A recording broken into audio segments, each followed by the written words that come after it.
యాత్ర స్వాగతిస్తున్న తెలంగాణ సమాజం అట. స్వాగతించిందా? ఏడా ఏడా స్వాగతించింది తెలంగాణ? నువ్వు తెలంగాణలో లేవారా భయ్? నువ్వు తెలంగాణలో ఉంటే కదా. నువ్వు బీజేపీలో ఉన్నావు, తెలంగాణలో లేవు. నువ్వు బీజేపీలో ఉన్నావు, రేవంత్ రెడ్డి జేబులో కూర్చున్నావు. నువ్వు తెలంగాణలో లేవు. సమాజం నాకు అర్థం కాలేదు. కాదు, నీకు అర్థం కాదు. నువ్వు జర్నలిస్టు అని నువ్వు అనుకుంటావు జర్నలిస్టు అని.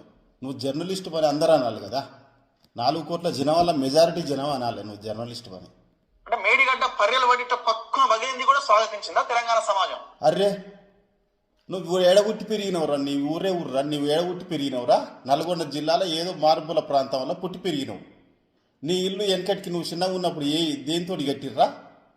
సౌడు, మట్టి, దూలాలు దాంట్లతోటే కట్టిరు కదరా. చెడబోలేదురా. వానలు పడితే చెడబోలేదురా. పొక్కలు పోలేదురా. ఇంట్లోకి నీళ్లు రాలేదురా. మళ్ళీ దాన్ని మనం రిపేర్ చేసుకోర్రా. ఒక డ్యామ్ కట్టినప్పుడు పర్రెలు పడుతుందిరా. పర్రెలు పట్టకుండా ఉంటుందా? పర్రెలు పడుతుంది, రిపేర్లు చేసుకోవాలి. స్వాగతిస్తే అర్రవరన్నా దాన్ని.